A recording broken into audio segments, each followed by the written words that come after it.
Boa tarde a todas e todos. Muito obrigada por estarem aqui com a gente nessa live sobre contabilidade terceiro setor. Tenho várias coisas aqui, perguntas que já me foram passadas. A gente organizou da seguinte maneira. A professora Ana Paula Haskell vai fazer a apresentação e depois a gente faz as perguntas, tá? Queria muito agradecer a professora Ana Paula Haskell, que é contadora lá de Florianópolis, Santa Catarina, por ter aceitado o nosso segundo desafio para falar dessa temática, né? Na verdade, é uma continuação da live que a gente fez sobre o terceiro setor, e é muito bom a gente cada vez mais falar sobre isso. Queria falar para todo mundo também que a gente já pediu a pontuação dessa live, por isso vamos botar depois, quando for próximo às 6 horas, a lista de presença, para que possamos encaminhar os certificados para quem ficar, né? Porque pela regra tem que ter mais de 75% de participação para ter direito ao certificado, tá? E aí, no final, quem tiver perguntas, estamos aqui à disposição. Obrigada a todos. Ana Paula, obrigada e o palco é seu. Obrigada, Sandra, obrigada, Sindiconte, né, por toda essa proposta, né, maravilhosa que vocês aí estão, eu vejo agora acompanhando vocês, né, toda semana com um tema tão novo, né, e discutindo de forma gratuita e a todos os profissionais da área contábil, da área jurídica, se assim tiver interesse, né, são temas que eu estou acompanhando muito interessantes, né, uma iniciativa muito bonita aí do Sindicato de Contabilidade, né, trazendo aí para que a gente possa realmente trazer uma força maior aí para a nossa classe, na verdade, né? Então, esse é o objetivo, né? E esse momento que a gente está aqui conversando, gente, até para que quem não sabe, né, até a Sandra comentou, inicialmente nós tivemos uma live que a proposta inicial era falar sobre a tributação, né, os processos tributários dentro de uma entidade do terceiro setor, das nossas entidades sem fins lucrativos, né, quando há incidência tributária, considerando os tributos federais, que é a minha especialidade, né, e também falar um pouquinho aí da proposta da nossa contabilidade, né, até que ponto que eu preciso fazer, o que eu preciso, quais são as minhas obrigações, quando eu sou um profissional da área contábil, inserido no terceiro setor, né, que é o setor sem fins lucrativos, as entidades sem fins lucrativos. A nossa live foi um sucesso, né, Sandra? A gente fez aí um debate muito bacana, surgiu muitas dúvidas, porque o terceiro setor, apesar de toda a circunstância, a gente não tem muita...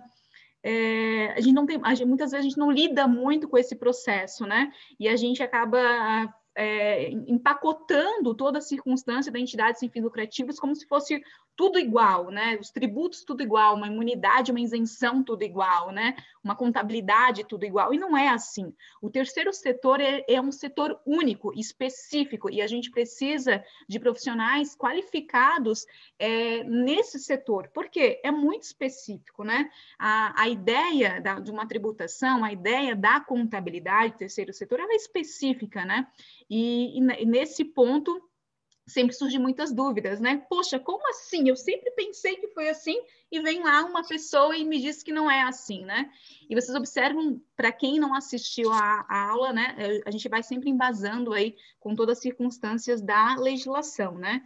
E quem me conhece, se tiver algum aluno meu aqui, alguém que também me acompanha, né? Sabe que esse é o meu perfil, né? De trazer todo o processo, inclusive da legislação, para vocês. Então, quem não assistiu, possivelmente está gravado com o Sindiconte Rio, você também tem acesso a todas essas informações, né, que é um tema aí disponível para vocês. E aí, dando continuidade a todo esse processo, né? Aí, Ana, até falar, a live está lá no nosso canal no YouTube, da mesma forma que essa depois também vai lá para o nosso canal no YouTube, convido as pessoas a irem lá no nosso canal no YouTube do Sindiconte, que tem todas as palestras que são feitas, tanto no Zoom quanto no Instagram, todas estão no nosso canal, tá? Disponível, gratuito para todo mundo. E olha só que maravilha, né? Um canal totalmente com conteúdo bacana e atualizado para que a gente tenha aí um acesso mais rápido, né, em relação a todas as informações. E aí, naquele processo da nossa live anterior, era para a gente também aí tratar um pouquinho da contabilidade. Mas foi tão legal o início, teve tanta pergunta, né, sobre o assunto, que a gente até chegou a um ponto assim, não, vamos parar e vamos fazer outra, porque o tema aí, ele tem muitas perguntas, tem muitas questões, e não dá para deixar vocês sem respostas, né? O nosso objetivo aqui não é só entregar material, mas sim também tirar as dúvidas, né? Ter esse bate-papo, né?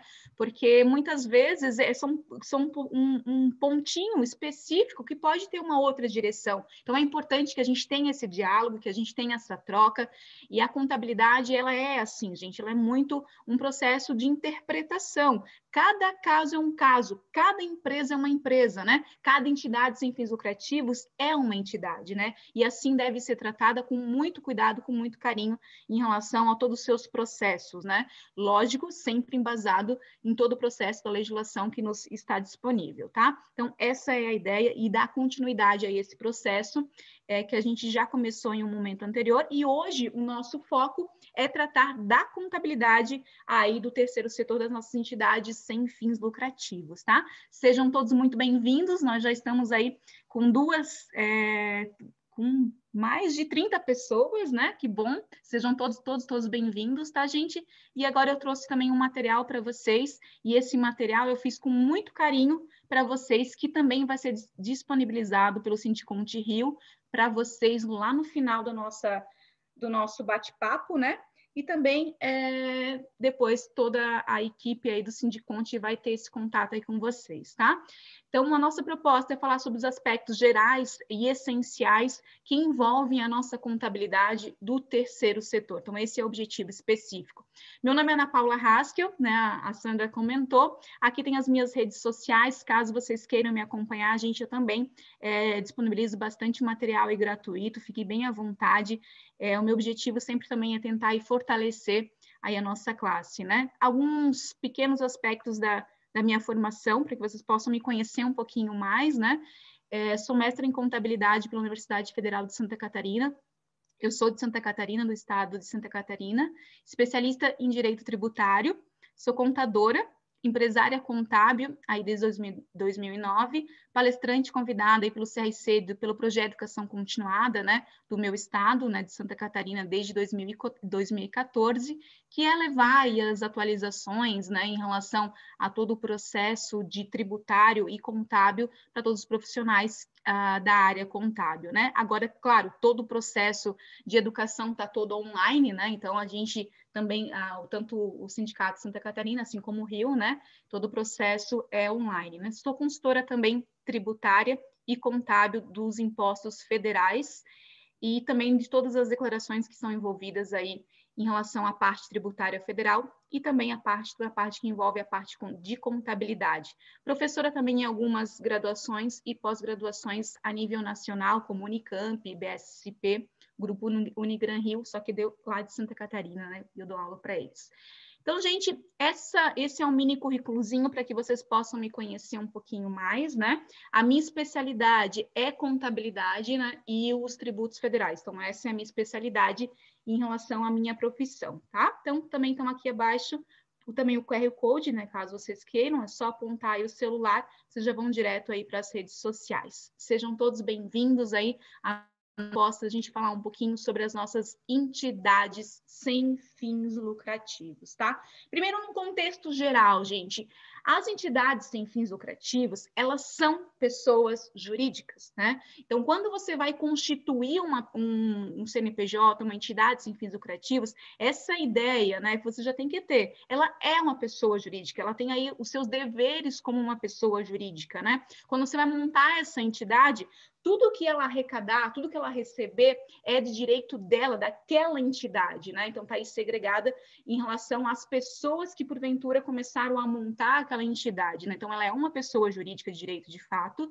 e ela tem essas circunstâncias de ter todas as características envolvidas a uma pessoa jurídica, né? O nosso próprio Código Civil, lá no seu artigo 41 e no artigo 44, ela traz as circunstâncias de possibilidades aí que você tem de ingressar na constituição de uma pessoa jurídica que seja uma entidade sem fins lucrativos, né? Que inicialmente ela sempre vai ser segregada, uma entidade sem fins lucrativos, ou ela vai ser uma fundação, ou ela vai ser uma associação em relação ao seu contexto inicial de constituição. Ela pode ter um cunho público, né, que são as nossas autarquias, inclusive as associações vinculadas de forma pública, e também elas podem ter a sua circunstância em relação a um direito privado, que são as nossas associações, fundações e organizações religiosas e os nossos partidos políticos, né? Todos os partidos políticos, todas as nossas associações e as nossas fundações e organizações religiosas,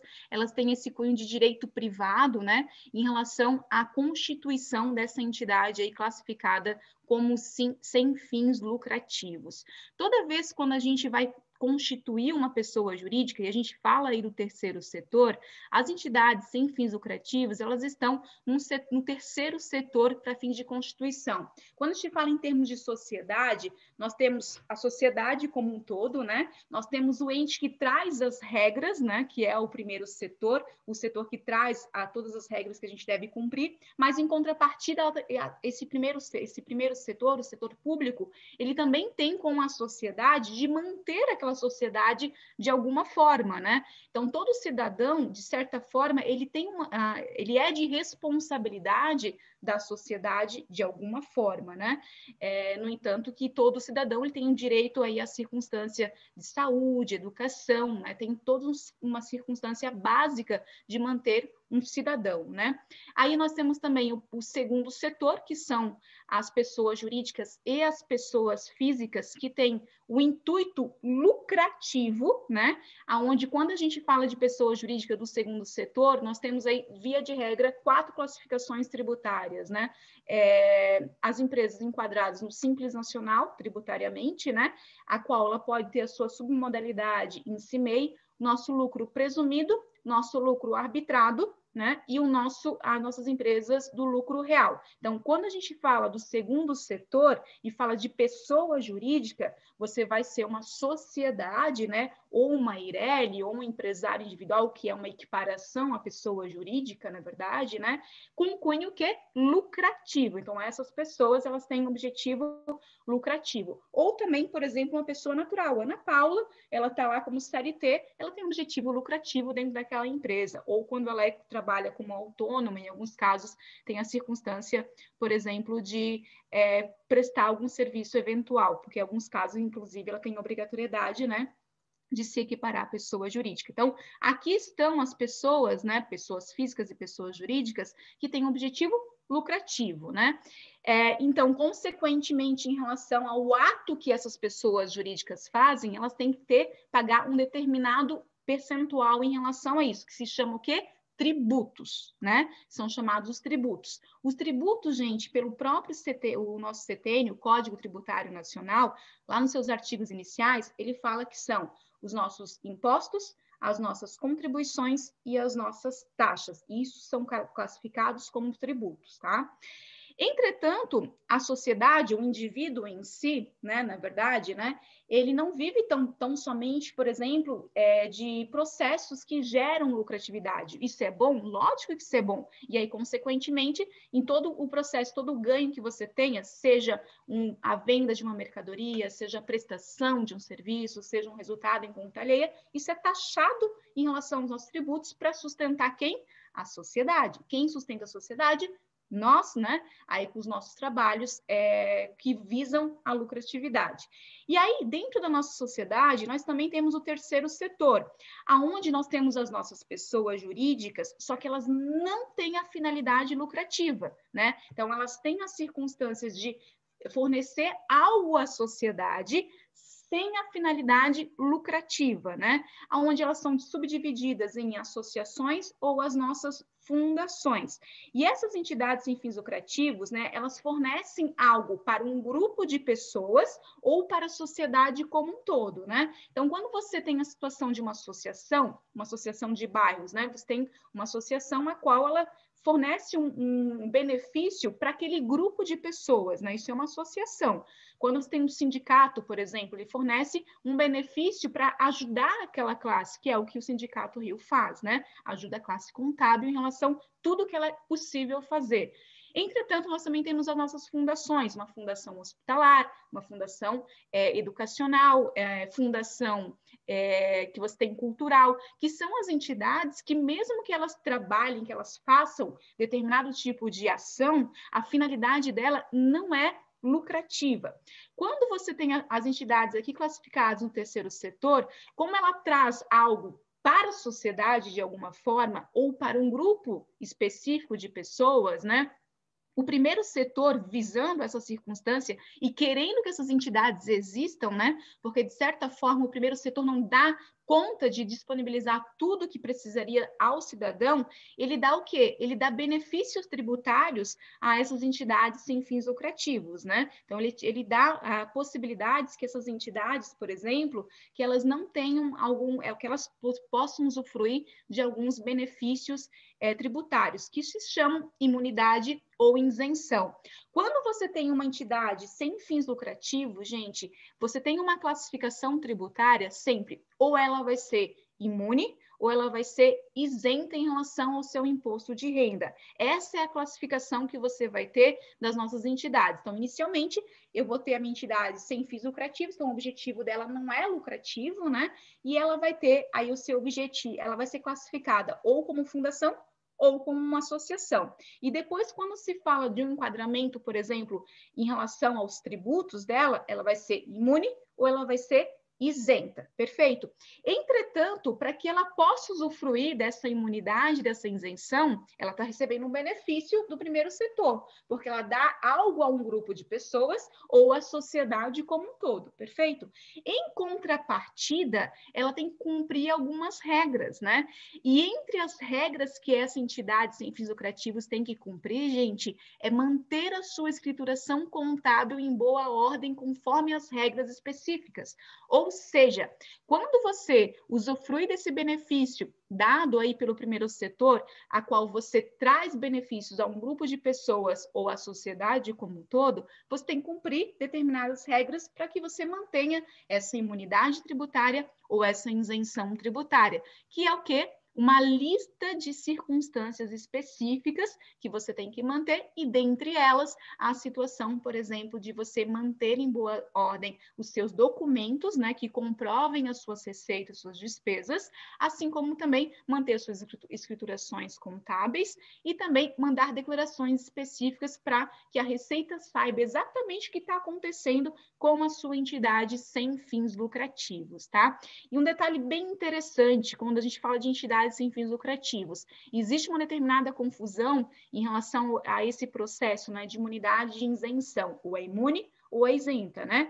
E aí, muitas vezes, quando você vai abrir essa entidade, ou quando você está dentro dessa entidade, existe, eu percebo isso até no processo da consultoria, né, uma certa nuvem, né? Uma certa neblina, achando que você nunca vai ser excluído se você cometer algum ato equivocado do teu processo. Você é excluído, sim, e a Receita Federal ela tem muitos processos de suspensão dessa imunidade e dessa isenção, tá? Então, aqui nesse primeiro momento, o que é interessante que a gente saiba? Que quando você vai abrir um CNPJ de uma entidade sem fins lucrativos, você sempre vai ser classificado observando um benefício de uma imunidade tributária ou de uma isenção tributária. Para você manter esse benefício, em contrapartida, você tem que fazer algo. Um desses pontos que são essenciais é essa escrituração contábil de forma adequada, tá? E detalhe bem importante, diante de uma fiscalização, gente, é muito comum que, não é que a entidade estava, por exemplo, de uma forma equivocada ou cometendo algum crime, né? Alguma sonegação. É porque ela não conseguiu provar tal situação. E como que eu provo que realmente realmente está tudo legal com a minha entidade, mantendo a minha contabilidade, mantendo as minhas informações em ordem. Então, gente, quando a gente fala de entidades sem fins lucrativos, você manter a sua contabilidade, não só pelo fato de ser exigível pelo governo federal, é de você prestar as contas para as pessoas que acreditam na sua ideia. Por quê? Além de você receber um benefício da circunstância do governo federal, de uma imunidade, de uma isenção tributária, você está usando o dinheiro que é de quem? Da sociedade. Você está usando o dinheiro de quem acredita na tua ideia. Não é o teu dinheiro como tua empresa. Não, esse dinheiro é da sociedade. E esse dinheiro tem que ser convertido totalmente à própria entidade. Então, veja, é muito profundo esse aspecto, inclusive, social das nossas entidades sem fins lucrativos. Nunca esqueça que esse valor que você está cuidando, né, que a contabilidade ela vai demonstrar esse valor, ele é da sociedade, né? Seja de um grupo de pessoas ou seja da sociedade como um todo, tá? Então, algumas informações interessantes. Quando você vai constituir a tua entidade, sempre ela vai ter sempre a classificação como associação ou como fundação. A fundação sempre está embasada em cima de um patrimônio, tá? A partir do momento que eu abro uma fundação, aquele patrimônio é da fundação. Se por qualquer motivo, por exemplo, essa associação ela é desfeita, isso é levado aí para uma fundação da mesma categoria, mas isso é sempre da sociedade, né? Então, sempre tem que estar em cima de um patrimônio. Já a associação, esse patrimônio vai podendo ser formado aí com o tempo, né? Então, é um pouco mais flexível quando a gente fala de uma associação. Ao abrir uma entidade sem fins lucrativos, ao abrir uma entidade do terceiro setor, você vai ter o teu enquadramento em relação à tua tributação como imunidade ou como isenção. Você não vai ser lucro real, você não vai ser lucro presumido, você não vai ser simples nacional. Se você de fato é uma entidade sem fins lucrativos, você vai ser imune ou você vai ser isento. Quem que é imune, né? Todas as pessoas que tiverem as atividades listadas no seu artigo 150 da Constituição Federal. Por exemplo, os nossos templos de qualquer culto, os nossos partidos políticos são entidades classificadas como imune em relação ao nosso imposto de renda, né? E as nossas entidades isentas são todas as associações e todas as entidades, né, classificadas numa lei ordinária, a nossa Lei 9.532 do ano de 97, que aí ela tem um benefício concedido pelo governo desde que você cumpra todos os teus requisitos para manter essa imunidade e essa isenção, né?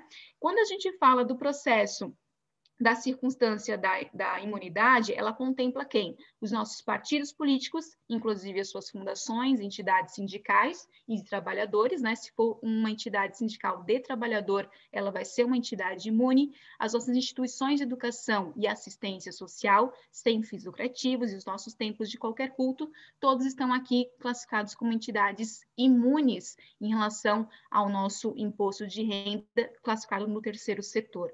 Também são classificados aí como entidades imunes, né, as nossas fundações, né, que são constituídas sem fins lucrativos, com um cunho de assistência social, cultural, educacional, saúde, segurança alimentar e nutricional, de defesa, prevenção e preservação do meio ambiente, pesquisa científica, desenvolvimento de tecnologia, são tudo entidades classificadas como imunes quando são abertas, né, como fundações. Promoções de ética e de cidadania são classificadas aí como entidades classificadas na imunidade tributária. O benefício ele compreende aí o patrimônio, a renda e os serviços relacionados aí com a finalidade essencial da minha entidade.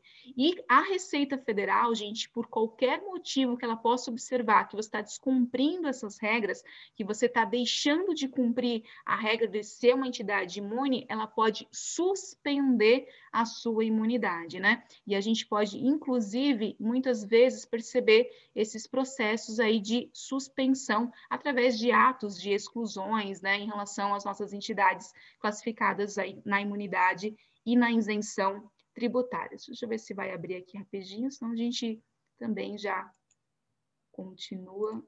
Ops, deixa eu voltar aqui. Em relação a esse processo, né? Já as nossas entidades isentas, elas são consideradas todas as demais associações, beneficentes, fundações e os sindicatos patrimoniais estão classificados aí como entidades isentas. Essa classificação ela é primordial. Então, primeira coisa que eu tenho que saber quando você vai trabalhar com uma entidade, é uma associação ou é uma fundação?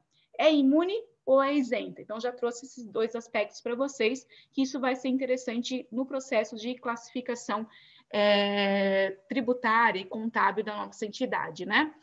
A prática, olha só uma resposta da Receita Federal do Brasil, tá?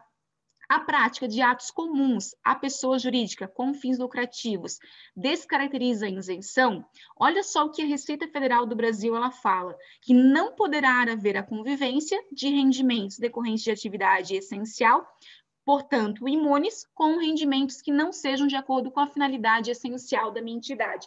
Ou seja, pessoal, se você for realmente uma entidade sem fins lucrativos, você deveria tão somente cumprir e ter as circunstâncias voltadas à tua atividade. O que é natural de uma entidade sem fins lucrativos, né?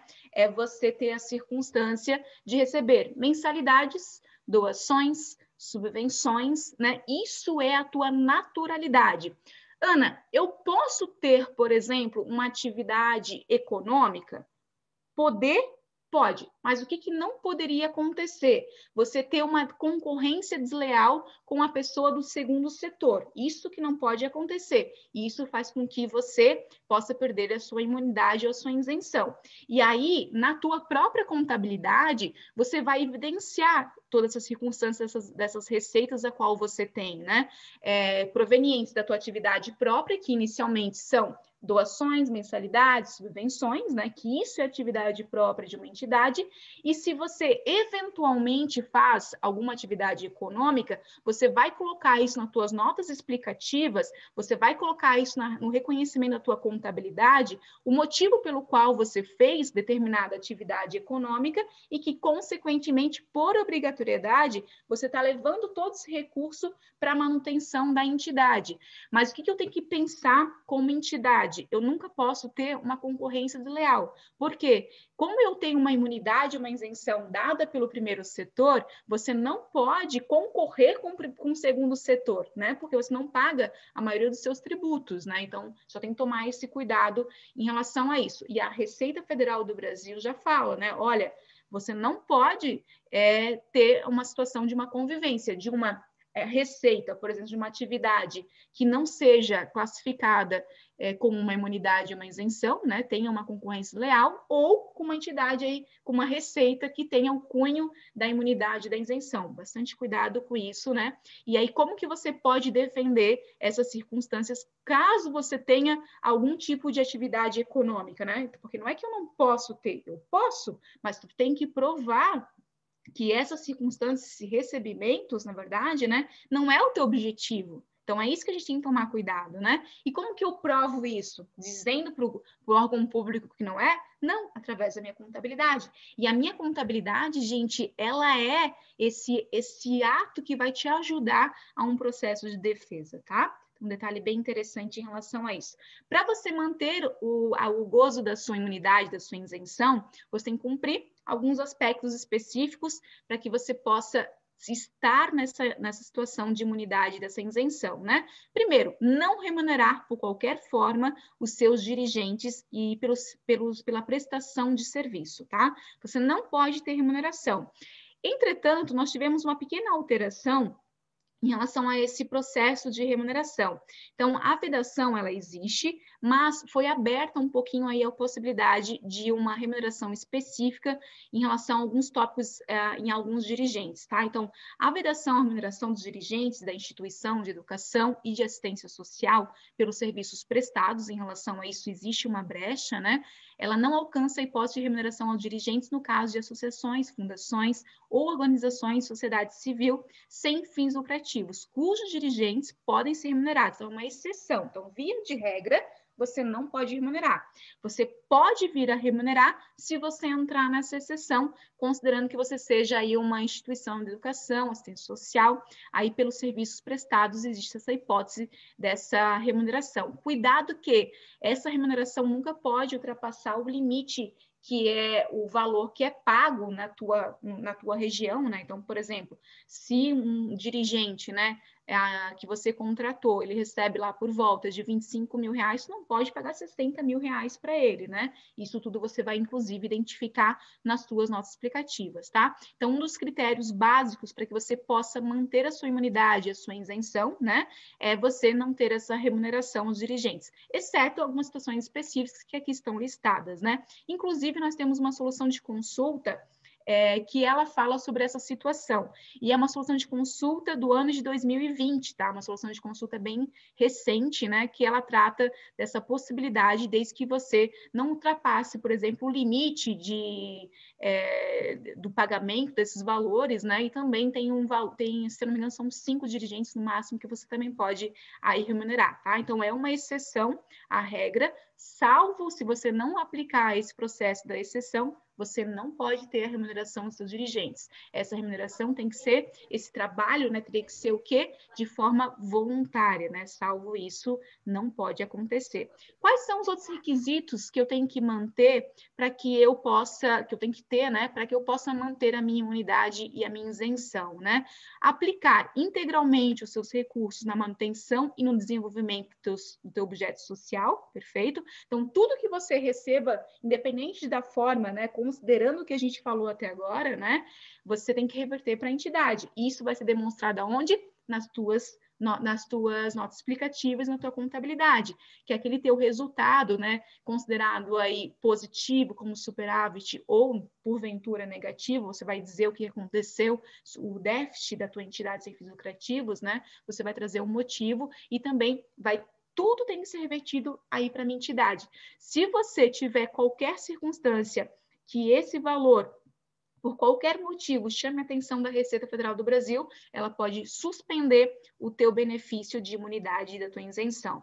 E olha só que a linha C, manter a escrituração, né, completa das suas receitas, despesas em livros revestidos de formalidades que assegurem uma respectiva exatidão. Olha aqui, pessoal, ela já está dizendo, olha, se você é uma entidade sem fins lucrativos e você recebe esse benefício aí do governo federal, você tem que manter a tua escrituração completa, aonde descreva todas as tuas receitas e todas as tuas despesas. Se você não a mantém, você inclusive não consegue provar de onde veio essas receitas, né? Dificilmente você vai conseguir, e só pela falta dessa circunstância, você também tem a possibilidade de perder a sua imunidade. Olha só que importante que é você ter e manter essa escrituração contábil de forma adequada, né? E aí, consequentemente, o Conselho Federal de Contabilidade me dá uma resolução específica para a qual eu aplique as minhas entidades sem fins lucrativos, tá?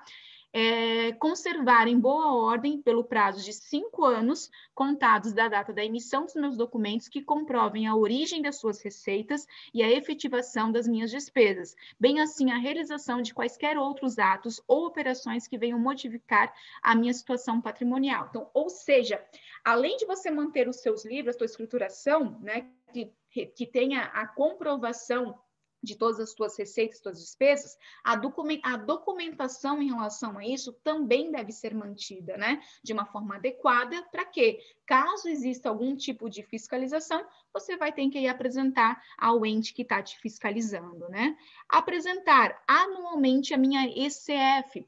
Pessoal, bastante atenção aqui, tá? Nós temos aí, desde 2012, na verdade, né, algumas obrigatoriedades acessórias revestidas dentro de uma ideia, né, que é você unir todas as declarações federais, federais, estaduais, né, dentro de um corpo chamado SPED, né? Esse corpo SPED, gente, ele é utilizado, ele pode cada vez mais ser utilizado, ele é utilizado pela Receita Federal do Brasil para ter procedimentos de fiscalização. E as nossas entidades sem fins lucrativos não estão fora desses regimes de obrigatoriedade, tá? Então, há algumas declarações, você já tem a obrigatoriedade pelo teu faturamento, por exemplo, né? E, além disso, a minha ECF, que é a minha escrituração contábil fiscal, você já tem a obrigatoriedade de forma anual de encaminhar essa declaração. Nós temos a nossa situação da entrega da circunstância da nossa ECD, que é a nossa escrituração contábil digital, onde você informa as suas demonstrações financeiras, né? As entidades sem fins lucrativos, elas têm a obrigatoriedade dessa ECD se ela tiver receitas, valores recebidos acima de 4.800.000, né? Salvo isso, você pode continuar enviando de forma anual aí para dentro do teu cartório, né? Então, pode ser, inclusive, de forma digital, tá? Então, um detalhe em relação à minha escrituração contábil. Não é só você escriturar, não é só você manter a sua contabilidade, é você enviar ao órgão regulamentador, né? Então, se você não tem uma receita, um faturamento acima de 4.800.000, que é a obrigatoriedade da minha ECD, que está dentro desse corpo SPED, né? Você tem que levar de forma anual aí para o teu cartório, tá? Então, tem que ter bastante cuidado em relação a essa circunstância. E a ICF, que é a escrituração contábil fiscal, você tem que mandar de forma anual. Você pode estar se questionando, mas Ana, a entidade sem fins lucrativos não paga IRPJ e contribuição social. Ok, se tiver tudo ok com ela, se ela tiver a sua renda advinda de mensalidades, doações, subvenções, isso é uma verdade. Mas isso não retira a necessidade que o governo federal quer saber a tua receita, ele quer saber como é que está essa movimentação, né?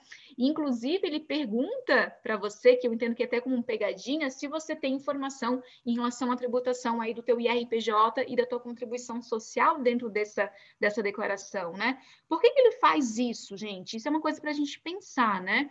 Primeiro, vejo que tem que tomar cuidado ao declarar. Se você realmente é uma entidade sem fins lucrativos, ok, né? E há entidades, gente, que a Receita Federal do Brasil, ela responde para nós que você, por exemplo, tributaria o IRPJ. Então, nós temos, por exemplo, sindicatos que têm soluções de consulta. O que são soluções de consulta, né?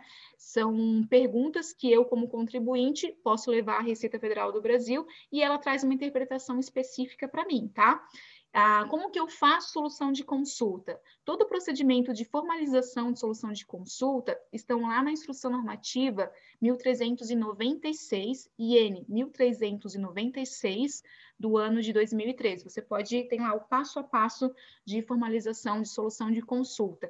E tem respostas, por exemplo, da Receita Federal do Brasil, que ela responde que determinada entidade deveria pagar IRPJ, né? É meio contraditório? Mas é aquela resposta para aquela entidade, né? Porque tem até uma resposta de um sindicato, né? Que ele faz consultoria, por exemplo, né? Daí a entidade, a Receita manda tributar o IRPJ, tá? A Receita tirou ele da imunidade? Não tirou, né? Se eu fosse olhar, Ana Paula, aqui, né? Não lá na Receita Federal, estou aqui embaixo, né? Se eu fosse olhar essa circunstância, para mim não faz sentido, né? Ou você é uma entidade sem fins lucrativos, ou você não é. Mas existem algumas exceções que a própria Receita Federal do Brasil, ela dá para algumas entidades, tá? Então, veja, que eu falei lá no início, cada entidade é uma coisa, cada pessoa jurídica é uma circunstância que tem que ser muito bem cuidada, né? Existem esses casos, né? E mesmo que você não tenha a tua tributação do teu IRPJ, da tua contribuição social, que você não tenha a circunstância específica, porque a ICF, o cunho dela, né, o objetivo dela é observar como está sendo tributado o IRPJ e a contribuição social. Ela quer saber a tua receita, ela quer saber como que está a tua movimentação, tá? Então, isso é obrigatório, sim, você enviar. Então, veja, o que nos cabe nesse foco agora, do nosso debate nesse momento é a escrituração, a manter a escrituração completa, né? E também manter em boa ordem a minha documentação para fins de comprovação dessa própria escrituração, tá? Aqui, gente, eu tenho são atos públicos, tá?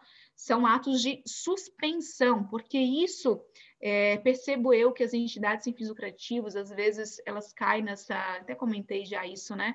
Caem nessa circunstância que nunca é excluído, né? Cuidado, né? Porque nós temos, sim, circunstâncias e possibilidades de suspensão em relação aos atos, né? Então, vamos ver se aqui ele abre.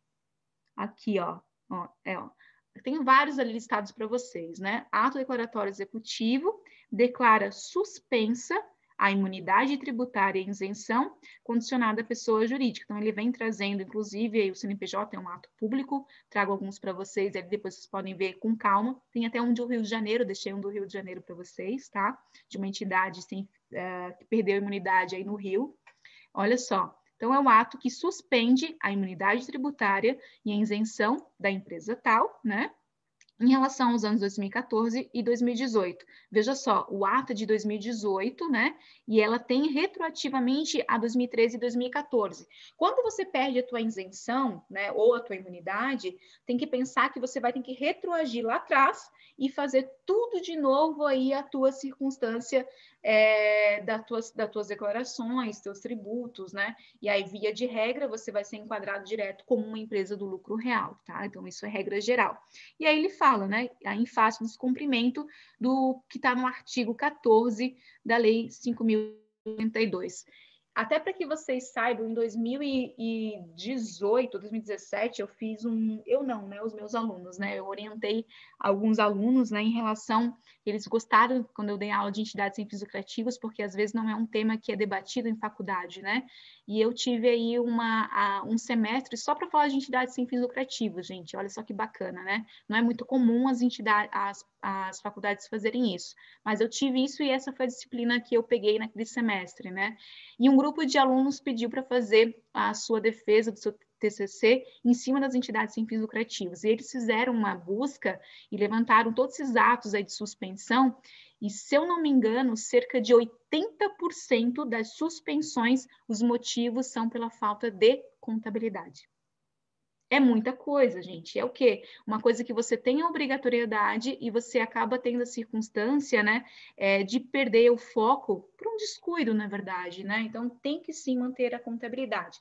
E quais são as normas que são aplicadas ao terceiro setor, né, a entidades sem fins lucrativos, quando se fala do processo de contabilidade? Então, a gente já viu. Olha, para que eu possa usufruir de uma imunidade tributária ou de uma isenção tributária, eu estou recebendo um benefício, né? Para que eu possa dar algo para um grupo de pessoas da sociedade ou para a sociedade como um todo. Em contrapartida, há exigências. Uma das exigências é você manter a sua escrituração contábil que prove toda a sua movimentação e manter essa documentação que comprove essas entradas e essas saídas, né? Quando a gente fala de uma entidade sem fins lucrativos, ela tem uma norma específica. Qual que é a norma? A resolução do CFC 1409, que ela teve aí uma alteração, com a NBC-TG 2002, R1, né? E além disso, gente, uma coisa bem interessante, né? Então, ela é uma regra geral para as entidades sem fins lucrativos, ela é o basicão, né? Então, se você é uma entidade sem fins lucrativos, você tem que seguir ela naquele basicão.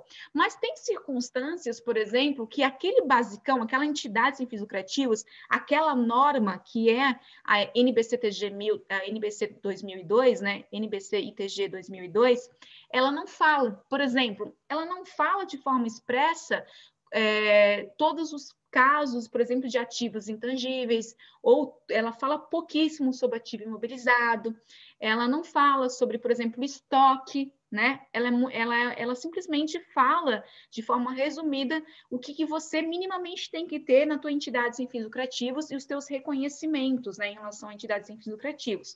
Quando você precisa de algo que essa norma que é específica para você, ela é omissa, ela mesma fala, olha, se faltar alguma coisa, né, além do que aqui está escrito, corre para a NBC-TG 1000, né, que é para a contabilidade de pequenas e médias empresas.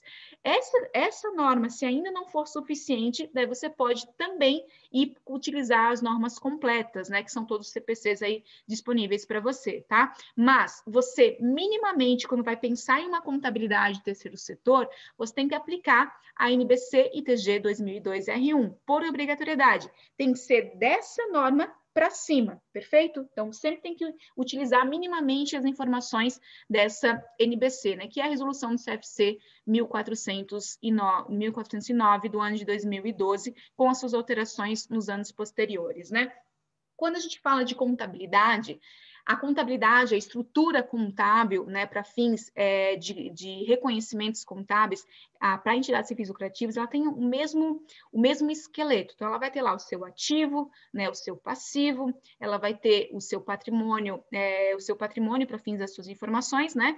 Um detalhe interessante que acontece de diferença, né? Quando a gente fala, por exemplo, de uma empresa do segundo setor, né, que tem um objetivo lucrativo, o seu resultado sempre vai ser lucro ou prejuízo, perfeito? Se positivo for, lucro. Se negativo for, prejuízo. A entidade sem fins lucrativos, ela não usa esse termo, mas ela pode, né, ter a situação de um resultado positivo, mas ela também pode ter um resultado negativo. Daí, essa expressão na minha contabilidade, a gente usa o superávit ou o déficit, tá? Então, tem alguns pequenos detalhes que são um pouquinho diferentes, mas a estrutura lógica, né, do processo de reconhecimento contábil, ele é igual, né? Não igual, mas é muito próximo, né, à circunstância em relação ao processo de uma entidade, inclusive do segundo setor, né? Então, detalhe bem interessante e importante em relação aos reconhecimentos contábeis. Detalhe, toda vez que você vai fazer a tua estruturação, as tuas demonstrações, tem uma das tuas demonstrações, as tuas notas explicativas, né?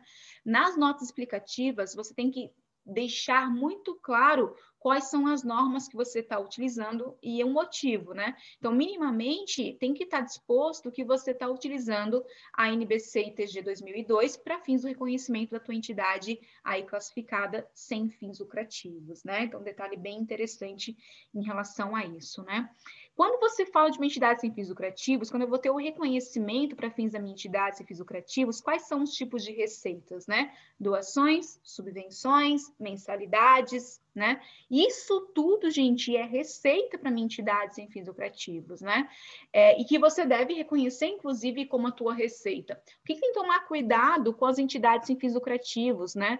Vou focar aqui da entidade, mas às vezes, inclusive, você tem que ser também no segundo setor, né? Mas o nosso foco é entidades sem fins lucrativos. Às vezes você recebe subvenções, ou às vezes você recebe doações que para que você realmente seja seu aquilo, você tem que cumprir alguma coisa, né? Para que você tenha aquele benefício, né? Então, por exemplo, olha, eu vou fazer uma doação para você, né? Eu, Ana Paula, vou doar para a tua entidade, ou eu, Ana Paula, pessoa jurídica, só que eu vou fazer uma doação vinculada a uma condição. Só que se você não cumprir essa condição, eu quero que você devolva esse valor, porque eu quero que você faça tal coisa. Isso pode acontecer? Pode. Então, quando isso acontece, quando há um tipo de doação ou algum tipo de subvenção que é condicionado a alguma coisa, isso ainda não é uma receita para você. Enquanto não for receita, enquanto houver alguma condição, a própria norma fala que você deve trabalhar com ativo e passivo. Você recebeu, perfeito, aquele dinheiro está na tua guarda, ou enfim, aquele bem está na tua guarda, mas você ainda tem uma condição. Daí, nessa circunstância, você tem que levar isso para o passivo, né, a contrapartida. E aí, você tem que cumprir o objetivo para que você reconheça isso para o resultado, tá? Um detalhe bem interessante e importante. Então, você tem que conhecer não só a tua entidade, tem que conhecer também quando você recebe tal valor, né, por algum motivo, se tem alguma condição. Isso é muito importante para as entidades sem fins lucrativos, tá?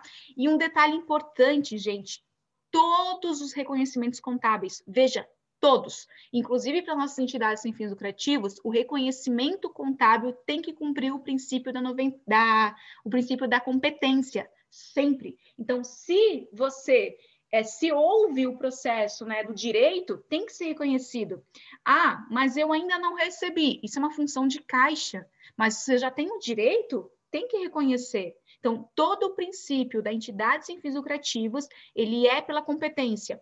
Aqui é um dos principais erros contábeis das entidades sem fins lucrativos. Reconhecer a toque de caixa.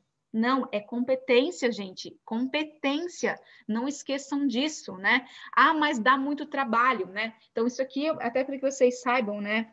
É um compilado de um curso aí de 8 horas, tá? Então, de forma resumida, a gente vem aí debater isso com vocês, né? uma hora, né? Que a gente vai ter 1 hora e pouquinho. Isso aqui, gente, com a experiência que eu tenho, e a maioria das pessoas fazem a toque de caixa. E qual é a circunstância, né, que colocam? Porque dá menos trabalho. Mas está errado. O fato de dar menos trabalho não retira as circunstâncias de estar equivocado, tá? Então, todo reconhecimento contábil da minha entidade sem fins lucrativos, ele é pelo princípio da competência, sempre, tá? As doações e as subvenções recebidas, aí tá custeio de investimento, devem ser reconhecidas no resultado, sempre observando a NBCTG 07, que fala da subvenção para a subvenção de assistência governamental, né? Então, sempre tem que ter o reconhecimento aí no teu resultado. Quando houver condição, passa para o passivo, daí só vai para o resultado, aí quando você não tem mais uma condição, né? Mas via de regra governamental não tem condições, né?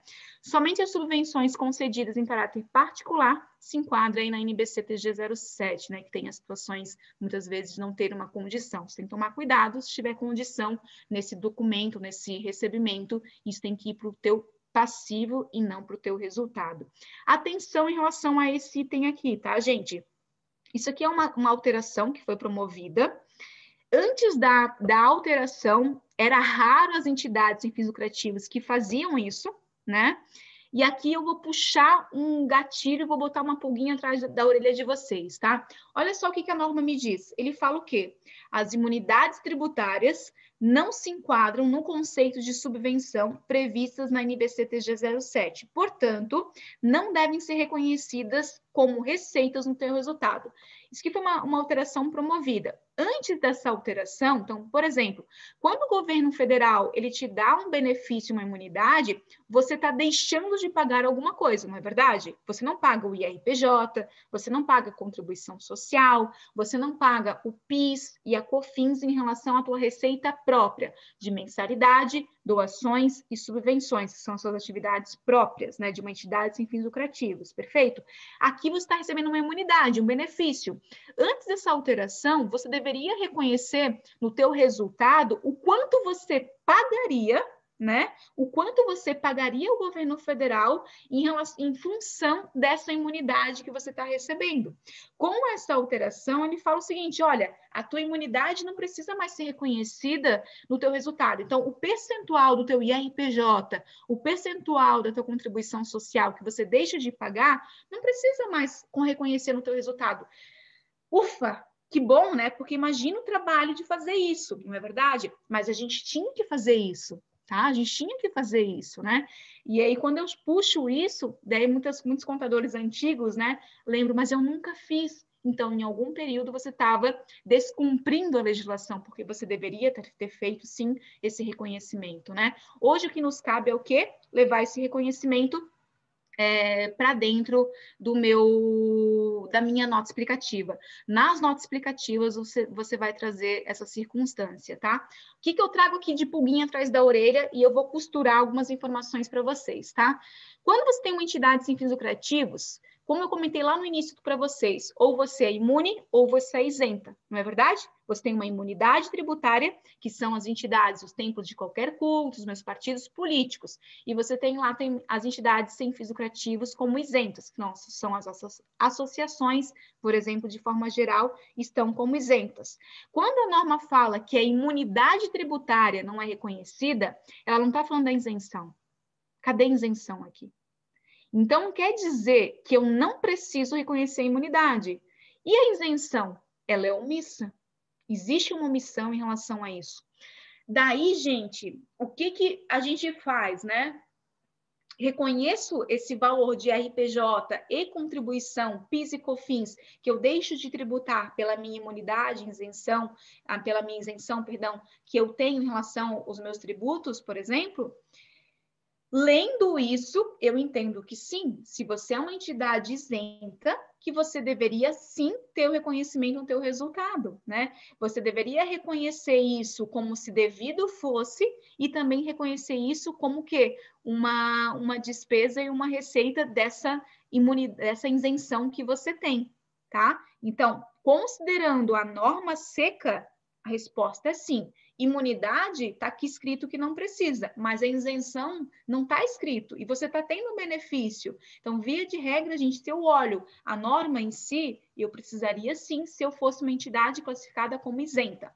Mas existe uma interpretação, não, uma nota lá no Conselho Regional no Conselho Federal de Contabilidade, quando ele traz a alteração, dizendo que os benefícios fiscais não precisam ser reconhecidos a partir dessa alteração, né? Então, está escrito isso lá, né?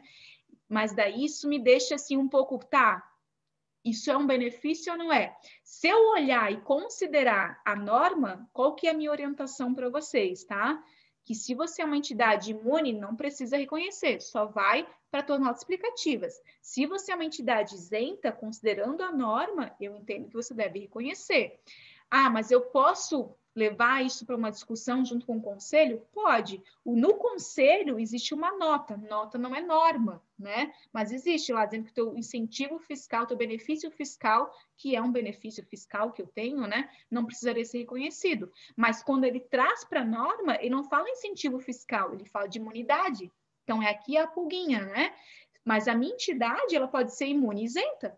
Não é só imune, né? Então, aqui eu vejo que o legislador, ao escrever, ele poderia até ter colocado de uma forma mais clara, dizendo que é todos os incentivos fiscais.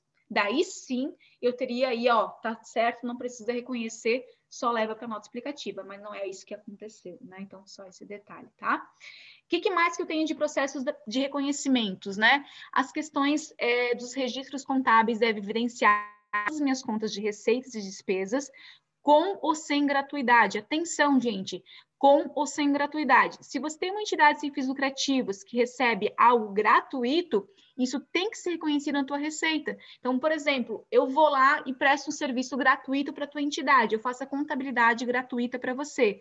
Eu teria que ter o reconhecimento do valor dessa despesa e também o valor dessa receita. Por quê? Isso é uma doação. Então, eu vou ter que ter as duas pontas para fins desse reconhecimento. Aqui é um ponto que a maioria não faz o reconhecimento. Então, quando você fala das contas de receitas e despesas, tu tem que ter o reconhecimento na tua contabilidade com ou sem gratuidade, né? Mesmo que você tenha uma receita com gratuidade, não exista o desembolso financeiro, isso tem que ser reconhecido pelo valor que isso efetivamente seria pago e também uma doação desse recebimento. Isso, gente, pouquíssimas entidades fazem. Tem alguma entidade que faz? Tem, né? Mas está aqui escrito que eu deveria ter esse reconhecimento, tá?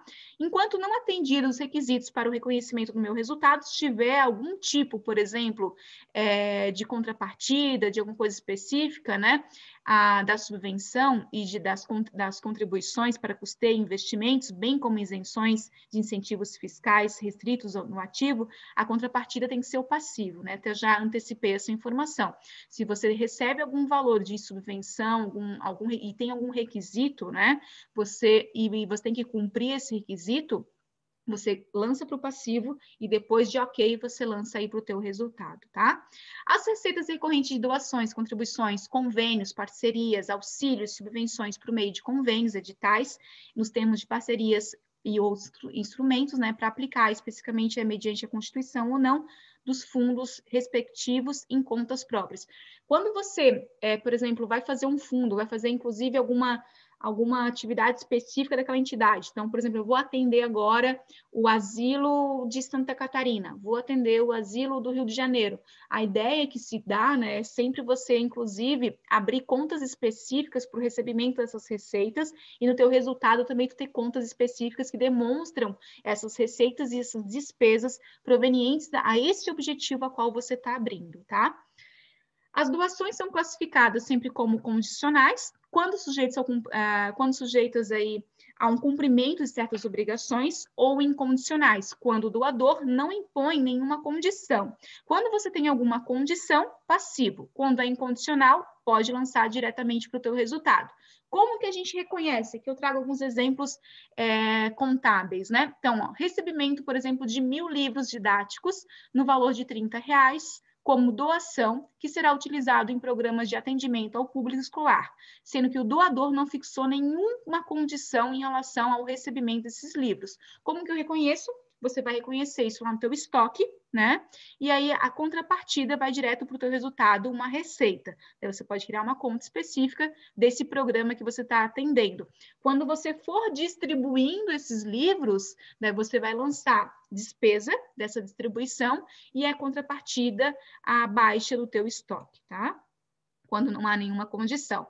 Se o doador fixar algum termo de condição, né, daí você vai ter que trabalhar com um passivo circulante, até que você cumpra essa situação. Porque, por exemplo, o doador diz, olha, eu vou te doar esses livros, só que eu quero que você encontre crianças carentes da região do Rio de Janeiro, né? Então, estou aqui em Santa Catarina, por exemplo, quero que você doe lá para o Rio de Janeiro, por exemplo, né? Se há uma condição, o que eu vou reconhecer? Você recebeu isso, agora eu vou atrás dessas crianças, né? Para que eu possa fazer essa doação. Um exemplo aqui, né, gente? Daí, o que vai acontecer? O meu recebimento, a minha entrada é no meu ativo, é o meu estoque, perfeito? E aí, a minha contrapartida, ela vai para onde? Para o passivo. Você vai ter que controlar isso no passivo até que você cumpra essas circunstâncias. Encontrei essas pessoas. Daí você vai debitar as doações, né, pela distribuição desse material e vai acreditar doações incondicionais a cumprir no teu passivo, nas contas de compensações, até que você cumpra essas condições, né? Depois, por ocasião da efetiva distribuição do material, né, quando eu encontrei essas crianças, você vai ter lá o débito no atendimento, né, nas despesas, e vai acreditar materiais doados no estoque, vai fazer a baixa do teu estoque, porque você vai cumprir a exigência e vai fazer essa doação de fato. E aí, pelo registro do cumprimento da doação, você vai fazer o quê? Vai debitar o teu passivo, vai baixar o passivo, e aí sim você reconhece no teu resultado e reverte as contas de compensação. Toda vez que há uma condição, você também tem que controlar isso dentro de contas de compensações, tá? Benefícios concedidos a título de gratuidade também devem ser reconhecidos de forma segregada, né?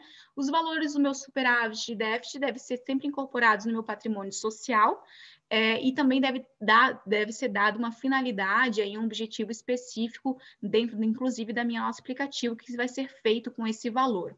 Quando você recebe aqui, gente, atenção aqui, quando você recebe um trabalho voluntário, então um trabalho voluntário, inclusive de membros integrantes de órgãos da administração, no exercício da função, deve ser reconhecido pelo valor justo da prestação do serviço, como se tivesse ocorrido em bolso financeiro. Atenção aqui, atenção.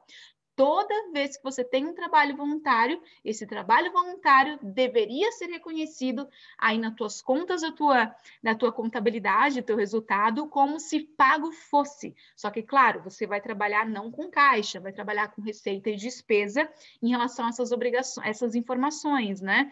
Então, todo trabalho voluntário deveria aí ser reconhecido no teu resultado, né? E aí nós temos normas específicas que trazem as informações sobre esse trabalho voluntário. Toda vez que há um trabalho voluntário, o próprio voluntário, junto com a entidade, deveria ter um documento que descrevesse aí todas as circunstâncias do reconhecimento do que aquela pessoa vai fazer, né? Então, por exemplo, eu por 11 anos fui voluntária numa entidade sem fins lucrativos, né? Uma associação. Eu por 11 anos, naquela entidade eu fazia contabilidade da entidade, era uma entidade a nível nacional, na verdade, na época, né? E eu também ia lá e limpava a escola, né? Ia limpar, faxinar mesmo, né? Ia lá faxinar. No meu documento do meu trabalho voluntário, estava escrito que a Ana Paula ia fazer o trabalho de contabilidade, né? E também 2 vezes por semana ia lá limpar a escola, ajudar a manter a escola, porque a escola era mantida com trabalho voluntário. Ok, tudo certo. Quando você vai ter o reconhecimento, tem que ter um documento meu, né, e da entidade, em 2 vias, né, que vai descrever as informações do voluntário e as informações da entidade e o que aquela pessoa vai fazer. E o trabalho, o valor tem que ser reconhecido, né? Quantas horas, quanto que custa um contador, né? Vamos supor lá que a contabilidade, ela custa de R$ 1.200. Então, por mês, teria que ter esse reconhecimento na contabilidade, que é o trabalho voluntário, lá de R$ 1.200. Quanto que custa 2 vezes na semana uma faxina, por exemplo? Sei lá, por mês, vamos supor que foi R$ 800, né? Então, a Ana Paula é contadora. A minha formação é contabilidade, né? A qual eu atuo hoje, né? Eu tenho outros, enfim. Mas, enfim, então, eu sou contadora. Mas quando eu ia lá limpar a escola, por exemplo, eu não estava sendo contadora, né? Estava sendo uma pessoa para ajudar a limpar. E aí, o reconhecimento contábil, inclusive o valor financeiro, teria que ser reconhecido, e era reconhecido, né? Em relação ao quê? Em relação ao trabalho, o valor daquela hora-aula daquele profissional que era eu, na verdade, né? Estava lá limpando lá R$ 800 por mês, reconhecimento, né? Despesa 800, receita 800. Por quê? Era uma doação. E no meu termo de trabalho voluntário deveria estar descrito essas informações. Atenção, gente, tem que ter o termo de trabalho voluntário. Se não houver o termo de trabalho voluntário, a entidade sofre a possibilidade, inclusive, de receber processos com vínculo empregatício. Houve um caso, vocês possivelmente não sei se vocês conhecem, não sei, enfim, né? Não sei, vou trazer um caso que aconteceu, né? Era uma entidade, era uma igreja, um templo de qualquer culto, tá? No templo de qualquer culto, o que acontecia? Acontecia a missa, tá? Dá um exemplo, gente, independente do que vocês acreditam, tá? Estou trazendo exemplo lá que eu vi acontecer, né? A igreja tinha lá a missa todo domingo, perfeito? Todo domingo tinha missa. E aí, o que acontecia? Tinha uma banda que tocava naquela igreja, perfeito? E um dos músicos, ele não morava na cidade, ele tinha que pegar o carro dele, da cidade a qual ele morava, até a igreja que ele ia tocar. Era um trabalho voluntário. Tudo certo? Tudo certo. Só que, infelizmente, em uma dessas indas e vindas, nesse final de semana, a pessoa sofreu um acidente, indo tocar na igreja. E aí, o que aconteceu?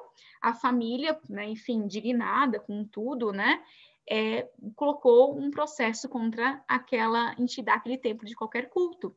E aquela pessoa tinha um termo de trabalho voluntário? Infelizmente, não tinha. E o que aconteceu? A igreja teve que cumprir, teve que pagar várias situações como se ele fosse um empregado, né, um músico daquela entidade. Então, gente, isso aqui não é só porque é burocrático, é para proteger a tua entidade. Veja nesse olhar, né?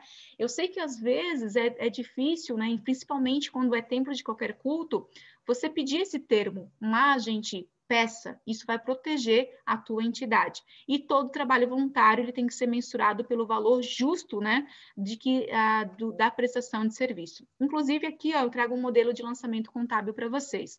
Vamos supor aí que uma pessoa vai fazer uma manutenção hidráulica, né, e tomou 2 horas em relação àquele trabalho voluntário. E vamos supor, né, que essa situação corresponde aí ao valor de R$ 80 a hora, né? Levou 20 horas, isso? O serviço voluntário prestado corresponde a 20 vezes 80. Deixa eu ver se é isso. 2 horas de serviço voluntário, né? Então, vamos supor que seja aí 20 horas no total, que só tem um errinho, né? Mas 20 horas. Então, o valor correspondente aí seria de R$ 1.600 daquele trabalho se fosse, por exemplo, contratado, mas foi o trabalho gratuito. Como que você reconheceria? Tem que ter um termo de trabalho voluntário, como a gente viu, inclusive a legislação está aqui, né? Lei 9.608 de 98, tem que fixar todas as circunstâncias do que a pessoa vai fazer, e aí você vai ter lá o débito da manutenção hidráulica em relação à tua gratuidade, ao teu resultado, e também vai ter um crédito, por exemplo, se está específico aí para atender a assistência social, ou se for a entidade específica, ou se for uma situação específica dentro de uma creche, vai ter uma conta específica. Então, você vai ter lá o débito e o crédito desse reconhecimento pelo valor hora daquela pessoa, tá? Então, gente, atenção aqui. Todos os trabalhos voluntários devem ser reconhecidos. Então, aqui eu trago para vocês as circunstâncias que existe aí essa obrigatoriedade, né? Que tudo deve ser reconhecido pelo princípio da competência. Uma pequena pulguinha que eu trago para vocês em relação ao benefício concedido da tua isenção, imunidade, tá tudo certo, só leva para questão das minhas notas explicativas, né?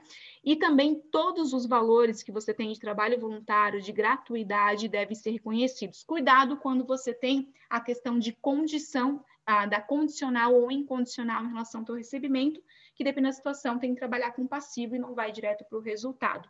E sempre manter a estrutura da tua contabilidade, na verdade, né? Sempre, né? Manter a estrutura da tua contabilidade que reconheça de forma específica cada função que você vai fazer. Então, por exemplo, agora a minha associação vai cuidar de um asilo. Então, cria contas específicas aí vinculadas a essa ajuda. Agora vai ser a creche, então cria essas informações, né?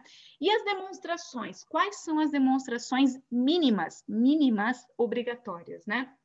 O balanço patrimonial, demonstração do resultado do período, demonstração de mutação do patrimônio, a minha DFC e as minhas notas explicativas. E nas notas explicativas, você vai, inclusive, detalhar os trabalhos voluntários, o que você está fazendo, né? Tudo de forma muito clara e objetiva. Na própria NBC TG 2002, gente, você tem o quê? Modelos, né? Para que você possa reconhecer as suas demonstrações contábeis, né? Deixa eu abrir aqui para vocês, ó. Então, você pode vir aqui no próprio CFC, ele vem trazendo a estrutura, e o que eu quero mostrar para vocês aqui, ó. Aqui, ele traz o quê, né? A circunstância de tudo que você tem que divulgar nas suas notas explicativas, ó. Deixa eu aumentar um pouquinho aqui, né? Os contextos operacionais, os critérios de apuração de receitas e despesas, em relação aos tributos objetos de renúncia fiscal. Então, olha só, mesmo que você não reconheça na contabilidade a tua imunidade, isso tem que ser um critério e reconhecimento nas tuas notas explicativas, tá? As subvenções que você recebeu, os recursos sujeitos à restrição vinculado à parte doador, quais são essas restrições e por que você ainda não o fez, né, não cumpriu. Todos os critérios mínimos de reconhecimento na tua demonstração da tua nota explicativa. E depois, gente, ó, você tem, inclusive, tem que sempre ser de forma comparativa. Nós temos as informações do nosso balanço, então o modelo, ó, com as contas restritas, ó, né, se você assim o tiver, em relação às suas doações, está aqui o modelinho do balanço para você, tanto do meu ativo quanto do meu passivo, está aqui o patrimônio líquido, que você quer composto capital social, reservas que porventura você tenha, os ajustes da avaliação aí patrimonial, o meu superávit ou o déficit acumulado que eu porventura tenho. Depois, suas demonstrações do teu resultado também de forma comparativa, ó, com programas, né? A cada programa você faz a separação, que eu comentei com vocês, né? Também de forma comparativa, né? E também a tua demonstração de fluxo de caixa, também tem aqui um modelinho para vocês, né? Então, na norma, a gente, inclusive, ó, ele traz modelos, então sigam minimamente esses modelos, tá? E as demonstrações aqui, a demonstração de mutação do patrimônio também está aqui disponível para vocês, né? Então, utilizem isso para fins de controle das informações de vocês. Eu falo muito, né? É que eu sempre quero aí ajudar ao máximo. Mas isso, gente, é o que eu preparei aí para a gente tratar de formas, claro, né, como eu comentei, né, isso faz parte aí de uma coisa muito mais profunda, né, entidades sem fins lucrativos, ela é profunda, ela é específica, né, e aí eu encerro aí o meu conteúdo que eu disponibilizo para vocês, esse material é de vocês, né, o próprio sindicato vai disponibilizar, e caso tenham perguntas aí, acho que agora a Sandra, ela vai cuidar desse processo, né? Estou aqui à disposição. Nossa, muito bom. Aí eu vou começar, eu adorei. Agora, tenho duas questões. Você falou do envio do SPED. Eu posso mandar, eu posso enviar mesmo não tendo obrigatoriedade. A receita? Pode. E assim, ó, gente, eu vou ser bem sincera com vocês, tá? Todo mundo que entra em contato comigo sobre entidades sem fins lucrativos, eu sempre indico, mesmo que você não esteja na obrigatoriedade, envia, porque daí você faz o processo mais rápido do que ficar enviando para os cartórios, mesmo que seja digital, tá? Então, mesmo que você não esteja na obrigatoriedade, por opção, você pode sim enviar, não tem problema nenhum. Ah, legal. E uma outra coisa que você falou aí das consultas das consultas não, dos reconhecimentos, eu, se não me engano, acho que saiu semana passada a questão do IOF, não foi? No STF. E ainda tem uma discussão aí do reconhecimento do IOF sobre as aplicações financeiras. Sim. Mas já não sei se saiu ou não saiu, estava para sair. Como é que seria isso? Mas dentro das entidades sem fins lucrativos, você É, fala? é. É que, na Porque quando verdade, você... o rendimento financeiro tem uma discussão, que eu lembro que na aula passada você tinha comentado, que tinha uma discussão sobre pagar ou não pagar o imposto de renda sobre esse rendimento financeiro. ah, tá. É que assim, né? Quando a gente fala da entidade sem fins lucrativos, tá, a gente tem essa separação, né? Da imunidade e da isenção. Se você é uma entidade imune, o imposto não é devido, tá? Você não vai pagar nenhum tipo de imposto, inclusive o que é retido pela instituição financeira, tá? Daí existe, só que você tem uma obrigatoriedade a cumprir junto à instituição, que é mandar uma carta para ela, conforme o artigo 72 da Instrução Normativa 1585 do ano de 2015. Tem que mandar essa carta dizendo que você é uma entidade imune, né? As entidades que são isentas, então veja, se eu não sou imune, eu vou ser isenta, daí é devido aí essa retenção lá na entidade sem fins lucrativos e o OF também ele vai ser devido. Você pode até aí daí entrar com um processo para discutir isso, mas daí seria mais até jurídico, mas eu não lembro se sai alguma coisa para todo mundo, mas é uma discussão em relação a isso, né? Agora, se você é uma entidade isenta, o IOF lá na instituição, né, ele acaba sendo pago, você pode discutir isso, e o IR retido também, né? Tá. Gostei muito da explicação que você deu sobre as doações com destinação correta, que eu acho que fica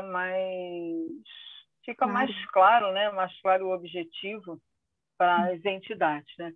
E o voluntariado, que eu acho que sempre tem que reconhecer tudo, porque a grande parte das instituições trabalham com voluntariado e reconhecer no balanço o valor e a quantidade de horas deles é muito, muito importante.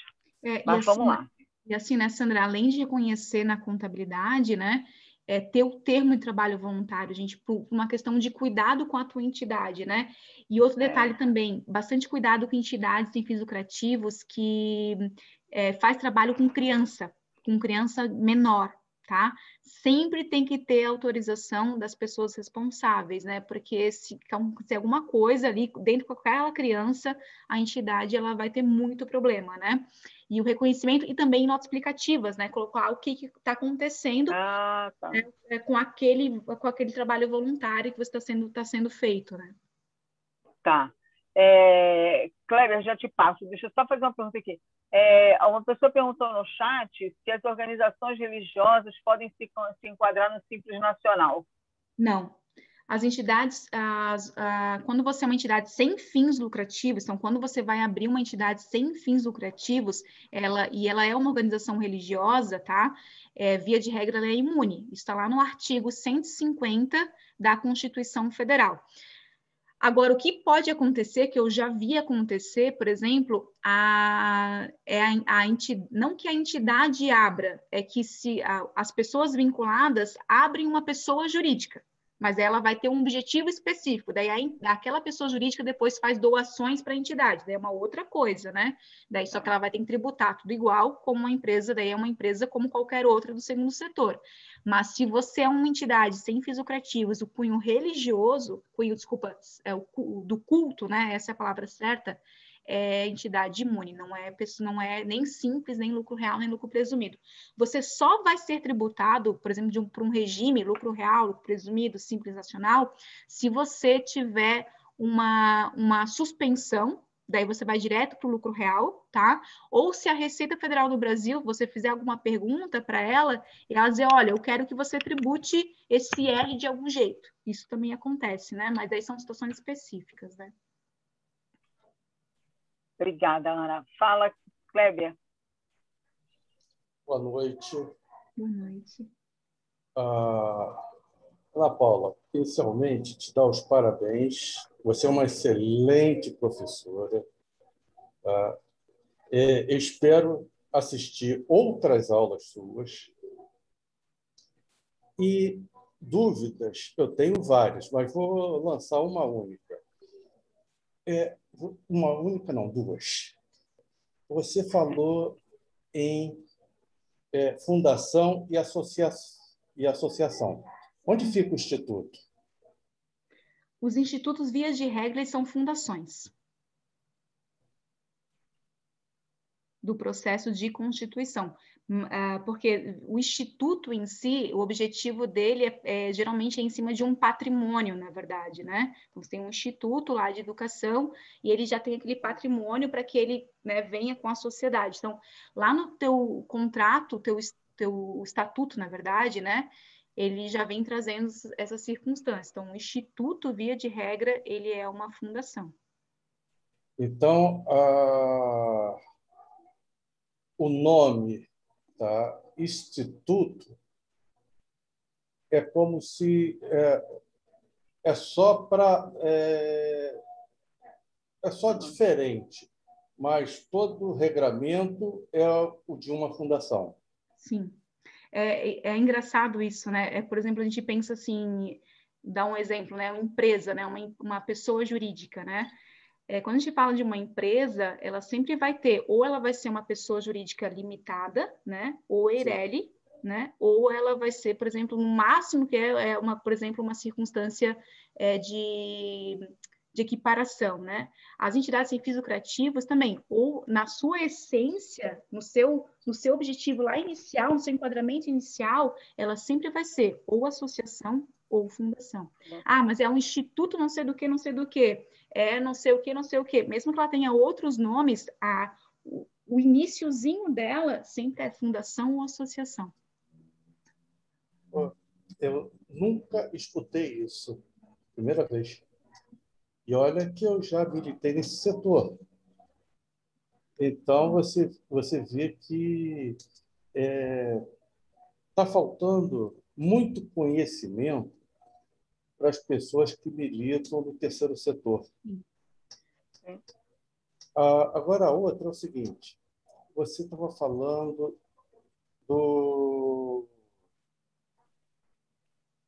das receitas ou recebimentos. Tá? Então, quando você tem um recebimento ligado ao objetivo da instituição, tá? Ele vai ser imune ou isento conforme conforme a classificação da instituição frente à Receita Federal. Perfeito.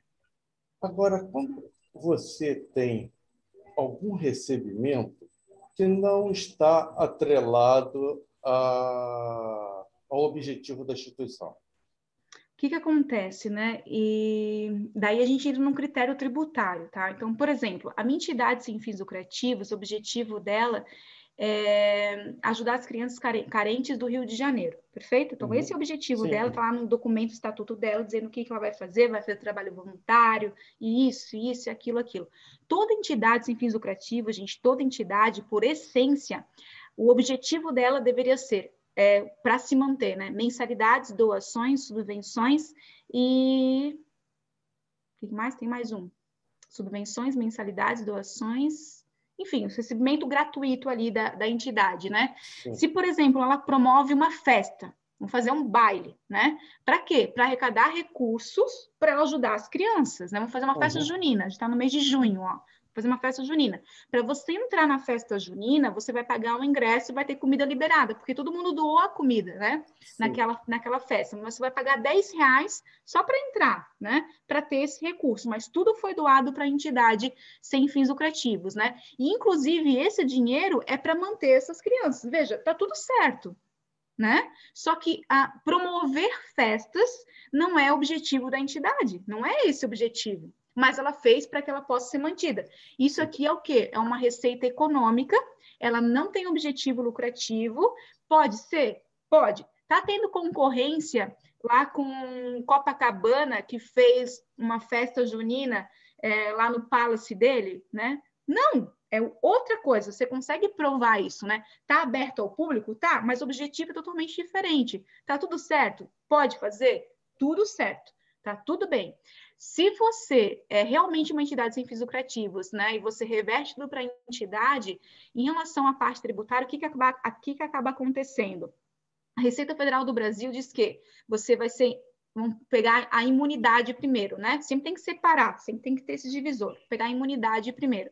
Se você é imune, você tem uma classificação considerada que essa classificação vai direto, você é imune do IRPJ. É isso que a Constituição Federal fala, você é imune do IRPJ, tá? Essa classificação, se você realmente é uma entidade, ela vai para a situação da contribuição. Então, o IR e contribuição está tudo certo, não paga.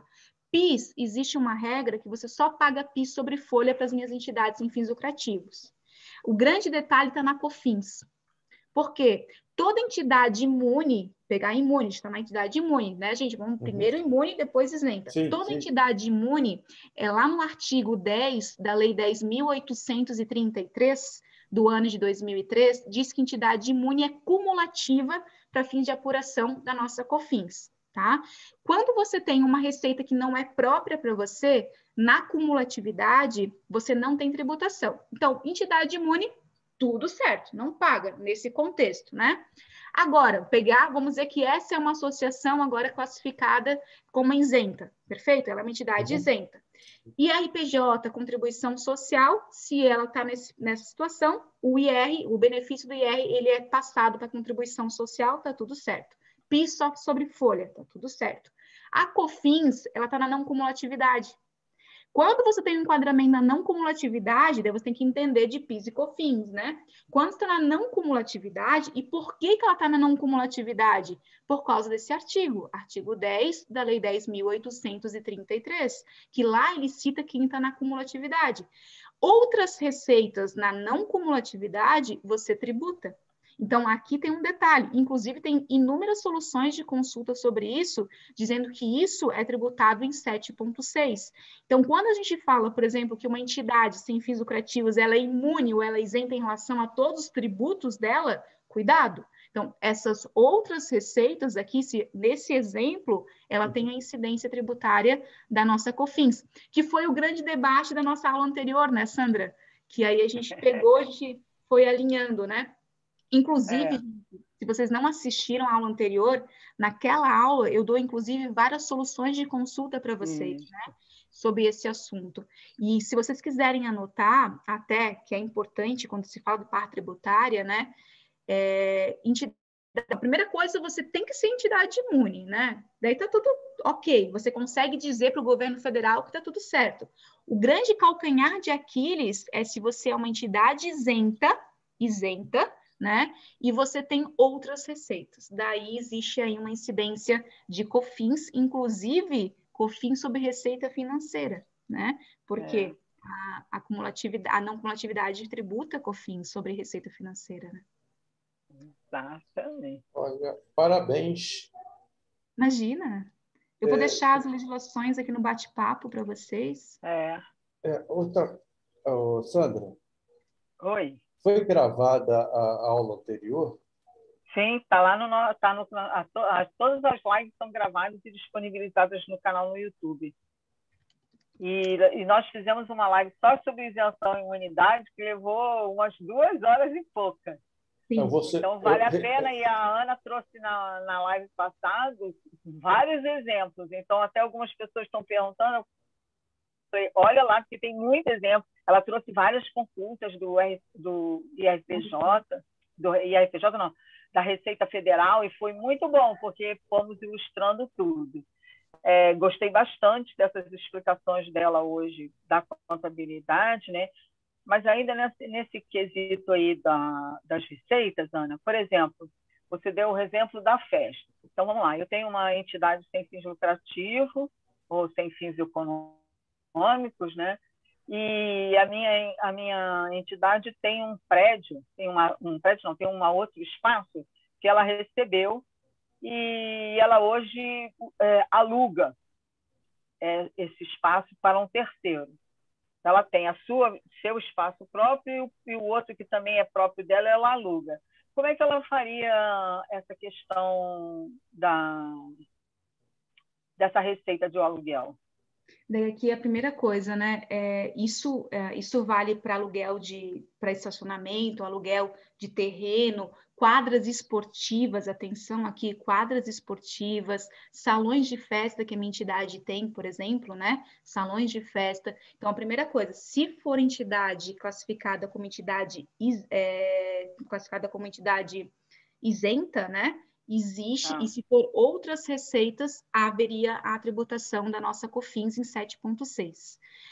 Aqui tem um pequeno detalhe que é interessante, tá?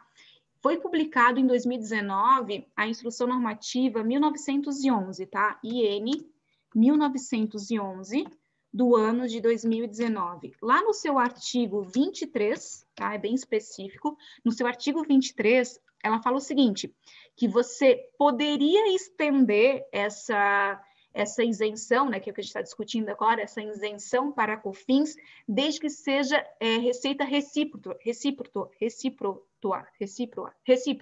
que é o quê? Receita própria da minha entidade. Só tem que tomar cuidado. Não é o fato de você botar no teu estatuto que é uma atividade própria, né, que realmente poderia ser considerado como uma atividade própria. Tem que ser realmente com o intuito de proteger e manter aquela entidade. Você tem que tomar esse cuidado. Se for atividade própria, a Receita Federal ela tem esse artigo dizendo que não tributaria. O grande detalhe é quando outras receitas, ou seja, receita que não é própria da atividade e a entidade está classificada como isenta. Daí existe a circunstância da tributação de 7,6% de COFINS. Entendi. Tá. Não sei se mais alguém tem alguma pergunta. Eu ainda teria mais outras, mas eu vou... Porque faltou a gente falar... Sabe uma coisa que a gente tem que falar, Ana? Que a gente, se você... eu sei que você é tributário e conhece bastante. É a parte de reavaliação de imóvel e as depreciações para as entidades sem fins lucrativos, que tem várias discussões aí, se você tem que, né, não sei se você quer falar alguma coisa sobre isso, você tem que, tem uma tese que você tem que reavaliar o imóvel e depois depreciar, né, para os imóveis mais antigos, né, tem uma tese que não, é só depreciar, mas aí depreciar e você praticamente fica com o imóvel zerado, né? A própria norma, ela traz que você deveria reconhecer o seu ativo pelo laudo de vida útil dele, e a depreciação também pelo laudo de vida útil, né? Então, quando você adquire um imóvel, por exemplo, né?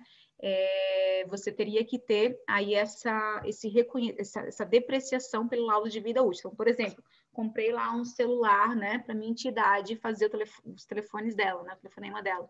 Quantos anos dura isso? Um celular para a entidade pode durar 2 anos, então ela vai reconhecer por 2 anos, né? Ela pode durar 6 meses, então ela vai reconhecer por 6 meses. E há uma discussão em relação a esse ponto de reavaliação, né? Ana, eu reavalio ou não reavalio? Existe é uma discussão, gente, isso aí é um tema bem profundo, na verdade, né? Existe uma polêmica dizendo que você poderia reavaliar quando você adotasse as normas internacionais, né? Tem todo um aspecto um pouco mais profundo aí em relação a isso, né? Mas existem outras formas que realmente a gente poderia aí também discutir, como é bastante coisa, tem que trazer embasamento, né? Até para que a gente entenda aí o processo, talvez até para uma outra discussão, né, Sandra? Pode já, depois eu vou mandar aí o pedido aí. Tá. O pedido da vaguinha. Sim. Que eu acho que esse é um tema, várias pessoas me perguntaram assim, você acha que vale a pena reavaliar imóvel da instituição? Eu falei, não sei, tem que olhar, né? E até porque tem um problema, a questão do IPTU também, né? Porque se você vai reavaliar, vou reavaliar porque o valor está muito baixo contabilmente, mas e o IPTU? Tem que mandar junto, né? Porque a prefeitura aqui no Rio está fazendo essa discussão. Se você vai reavaliar, então você também tem que reavaliar. Ela já está querendo reavaliar, então vamos reavaliar junto e eu jogo lá em cima e você paga o IPTU nas alturas, né? Porque, na verdade, gente, quando saiu lá as normas que era obrigatório a partir de 2014, né? Começou lá em 2007, depois uma leve em 2009, depois 2014, né? e existe com um critério que a contabilidade se aproximasse da realidade das empresas, né? Que aí surgiu esse processo de reavaliação, né? O problema é que tem gatilhos aí que mesmo que tenha aí o processo de tentar se aproximar, né, a par tributária, IPTU, né, todos esses processos, eles acabam se afastando porque o contador, né, eu vou botar eu, porque eu sou contador, então eu posso falar, né, o contador muitas vezes usa de má fé as possibilidades. Quando entra subjetividade, às vezes alguns profissionais utilizam isso de má fé, e aí todo mundo paga a conta. Tá? E aí a Receita acaba travando alguns mecanismos que a gente poderia usar de boa fé, né? Por uma questão subjetiva, a gente acaba usando, às vezes, de forma equivocada, e todo mundo paga o pato, né? Então, só tem que tomar cuidado com isso, né? Então, mas o objetivo mesmo de uma reavaliação é as circunstâncias de aproximar a realidade, né? Do processo contábil tributário, né? Mas quando cai subjetividade, né? E a entidade sem fins lucrativos é interessante nisso, né? Porque, e é uma coisa que eu tomo muito cuidado, né? Poxa, não é o teu dinheiro, tu não está fazendo a contabilidade da tua empresa, tu está fazendo a contabilidade de um patrimônio social, gente. Olha só a profundidade disso. Isso é muito profundo, né? Não é um lucro, um prejuízo. Tu está demonstrando algo, trazendo uma realidade que é algo social. Isso é muito profundo, né? E a gente faz, às vezes, de qualquer jeito, né? Não é assim, né? Ou não deveria ser assim. Aí, para a gente... tem duas perguntas aqui para a gente poder finalizar. Tem obrigatoriedade de ter lançamentos demonstrados em diários no caso da entidade imune? Os lançamentos de receita e despesa, sim. Tá. No caso dos impostos, como é que funcionaria a questão do ICMS quando ela faz um bazar? Ela deve receber os materiais em doação e vende para terceiros. O que tem que acontecer aqui?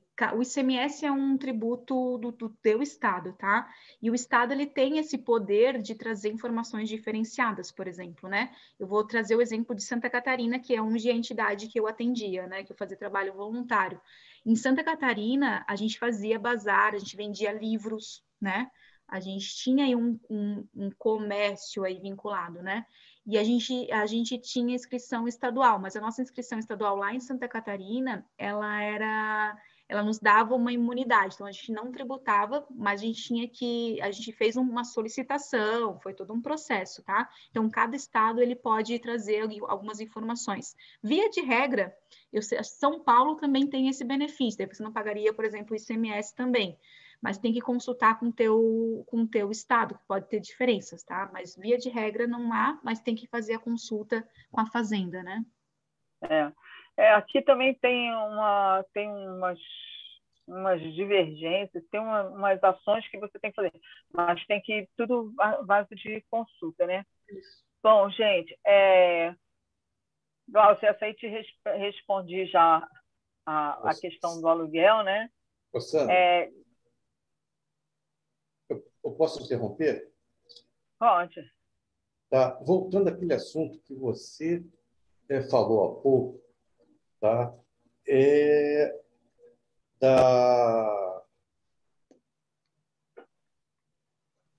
Da atualização da valorização de um imóvel. Tá? Isso, a meu ver, não tem nada a ver com o IPTU, é meramente contábil. E relação com a Receita Federal, mas não na prefeitura, porque eles, pelo menos aqui no Rio, a prefeitura faz uns levantamentos, tá? Que ela mesma já determina o valor do imóvel. Se você for pagar um imposto sobre a venda de um imóvel, venda-compra, esse valor do imposto já é calculado não em cima do valor que você está vendendo, mas sim no valor que a prefeitura tem. Então, isso é bem interessante. Então, mas por isso que eu falei, que tem uma desvia, porque a própria professora Ana Paula falou, tem uma discussão sobre isso, e quando você tem uma linha que entende o seguinte, se eu vou reavaliar, eu tenho que oferecer essa tributação também do IPTU. Não, para que eu fique correto. Nunca vi isso. Não, é discussão, Kleber, olha só, não vou entrar na polêmica aqui, por favor. Porque isso é isso que eu falei, eu não estou falando que é certo ou errado, nem que tem ou que não tem. Existem correntes. Quando a gente está falando de tributação, tem várias correntes. Então, só falar. Gente, queria pedir a todo mundo, quem puder abrir a câmera para a gente tirar uma foto, pode ser? Pode. E queria muito agradecer a professora Ana Paula por essa brilhante exposição. Acho que foi muito esclarecedora. A gente já colocou o material que foi disponibilizado por ela no chat, mas também vamos enviar por e-mail.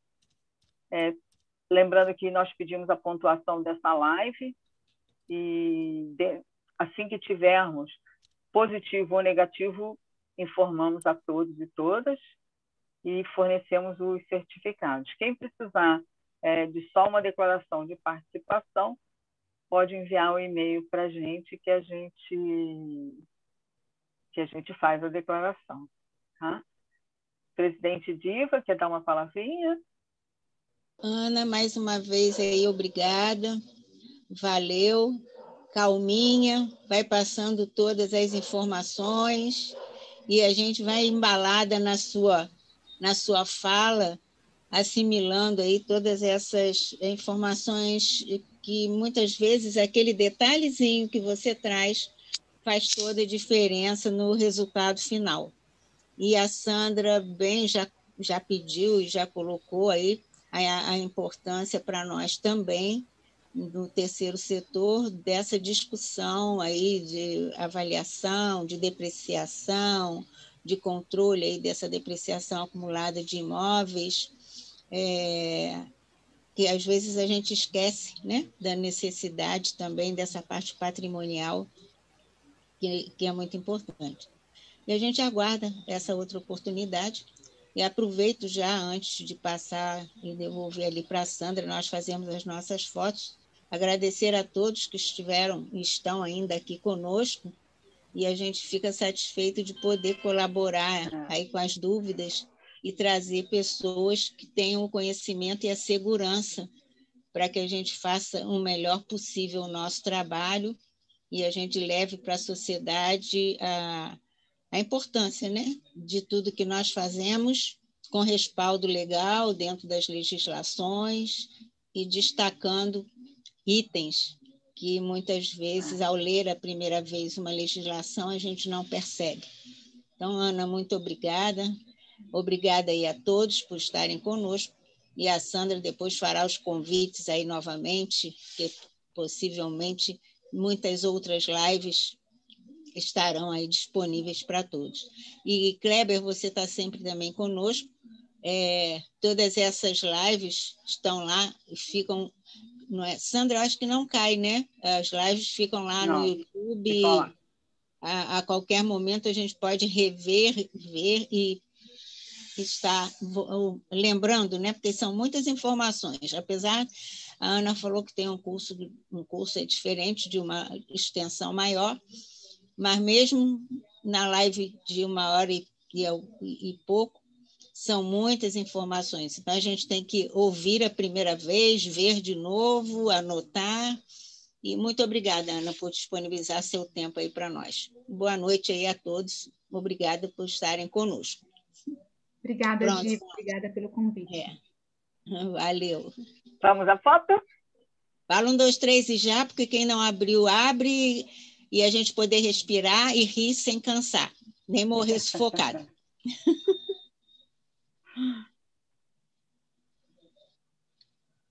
1, 2, 3 e já.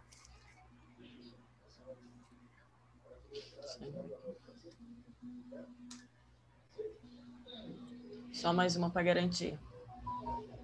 1, 2, 3 e já. Foi. Valeu. Muito obrigada a todos e todas. Sou Sandra Helena Pedroso. nesse projeto nosso do Sindiponte Rio, que é Aprenda em Casa. Queria convidar vocês para fazerem parte da família Sindiponte e também nos seguir nas redes sociais. Não esqueça de dar um pulinho lá no YouTube e clique o sininho para saber das novidades. Obrigados a todos e todas. E encerramos a gravação aqui. Muito obrigada. Obrigada.